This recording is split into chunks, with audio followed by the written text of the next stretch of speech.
First and foremost, give thanks for spending time with us. I know you could be doing anything else right now, and no, well, no, we'll put press. Yeah, we'll put press. You know, we always do the work. You know, so I just said that. All right, cool. So quarantine. What are you loving? What are you loathing? I am currently in New York City. I came off the tour from the UK with me and Nelly and Eve and all of us, and I got to New York a day before they closed the borders. And I was trying to go to Jamaica, which is where I live, where in my home and my kids and wife and dogs. But the early cases of corona in Jamaica were from British tourists, and so there was like a reluctant to let me in. So I sat here and tried to quarantine myself before, and in the middle of quarantining, they shut the borders to Jamaica. So I ended up being stuck here in New York at my home, and so well, will it? You know, needs must, I guess. Needs must. Yeah. In respect to the music, Shaggy, you've re-recorded and remixed "It Wasn't Me," 20th year anniversary. Congratulations on that. Thank you, sir. What does it mean to you though to be able to put out something like this and to be able to be in a position to do this with such an iconic song? Well, you know what? That whole project, Hot Shot, was iconic within itself. It sold, you know, diamond. And it was very instrumental in the movement of dancehall culture into the mainstream, you know. And so Universal approached me in trying to do a 20th anniversary album. I tried to do that first. And, you know, they made me an offer where we would be able to share the masters, ownership of the masters, and they would swap out the current new masters with the old masters, you know. And I thought it was a good deal, so I solicit Sting International, who was one of my in-house producers at the time, to do it. But and he started to do it, but then him and I had a falling out, and he kind of just went with the hard drive. So I ended up doing a new deal with them and just did 5 of the most popular tracks on there, which are all the singles: "Angel," "Wasn't Me," "Love Me, Love Me." Then I did "Keeping It Real" and the title track itself, which is Hot Shot. I added 4 new songs. One is a new song called Primavera with myself and Sting. I did Buckingham Palace, Peter Tosh, and I also did Electric Avenue, Over. I also did put Sting on singing the hook to Angel, and I added Mr. Boombastic, "Oh Carolina," "Strength of a Woman," and "Hey Sexy Lady." All of these are 2020 updated versions to this new album. And that should be coming your way. It should be June 10th, but because of Corona, they push it back. So you're looking at probably around July now. So Hot Shot 2020, just to confirm, is going to have all of those classics on it, right? Yes, it does. Yes, it will. That's amazing. And let me ask you a question before I even move on. Of those classics, which one is the most requested? When you see a random person in the street, which one is the one that they want to hear the most or talk about the most? Well, Wasn't Me is actually the most. Now, it used to be Angel, so over the years it changed. Right. I think with this younger generation buying into Wasn't Me the way it is, and Wasn't Me just taking kind of a life of its own, it became that song that resonates with this young generation, because, you know, this generation is about lifestyle these days, and you know, infidelity is a big part of their lifestyle, you know what I mean? Of course. Given the fact that we're talking about music that's lasted the test of time, Shaggy, is music retaining its pop element and sensibility and dancehall roots in order for it to be successful? Is that a key component in 2020 as much as it was 20 years ago?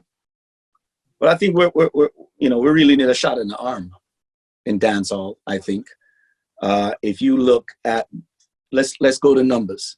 You know, dancehall, the genre of dancehall has the lowest streaming numbers of all other genres. Right. It's the lowest numbers compared to reggaeton, which is a birthchild of dancehall, and Afrobeat, which is a birthchild of dancehall. You know, even hip hop, that's a birthchild of reggae, and dancehall is doing bigger numbers than dancehall. So, you know, that puts us in my opinion, in a position of crisis. You know, and so we really need to find a way to get people to start streaming dancehall. And if you look at 90s dancehall, It's arguably, you're looking at people like an Ed Sheeran or Rihanna or Drake or any of these guys, Justin Bieber. The songs that they're sampling and making big success and the huge streaming numbers over are 90s style dancehall. And if you look at the new music, they've actually taken out the dance out of dancehall. It's now sing hall. You know, people that stand up in a club, they don't dance anymore. Them roll them weed, drink them liquor and stand up and sing a couple lines to some songs and yo, and hold it up and I hate that. And I don't think that is resonating as much with the mainstream audience. And the numbers are showing exactly that. So we need to kind of reinvent the wheel, so to speak, because the formula is already there, if you ask me. Well, I guess that brings me on to my last question, and I know your time's pressed, but the last time we met in the UK, you were talking significantly about the music industry and its contemporary guys. So all of those things you just mentioned, the streaming and how potent dancehall can be, but most importantly, you were trying to hammer home the message to those younger artists in terms of how they should be taking advantage of this. So I guess to end this little segment here, what are some of the things that you think younger artists, contemporary artists need to be doing in order to push dancehall further into the mainstream and in order for it to be everything that you've just outlined, really? Well, in my opinion, and I could be wrong, you're looking at, I find dancehall is suffering from the same thing that most genres are suffering from. Because of the internet, you're finding people having more access to music. So you're finding artists like the Afrobeat artists, with as popular as Afrobeat is and with the type of numbers it's streaming, I don't understand why it has not taken over the world globally and being the main music. It certainly is doing that with numbers, but you know, you're not seeing that as much. And part of the problem, you know, if I am right, is that most of these Afrobeat artists, they're all living in Africa driving Ferraris. You know, so none of them are going to come over here and do your voice interview for free. You know, none of them are going to travel and do that kind of legwork to get on all the major talk shows and do what it takes to actually make the genre become a staple that it's on the Super Bowl or anything like that. You know what I'm saying? And dancehall is the same.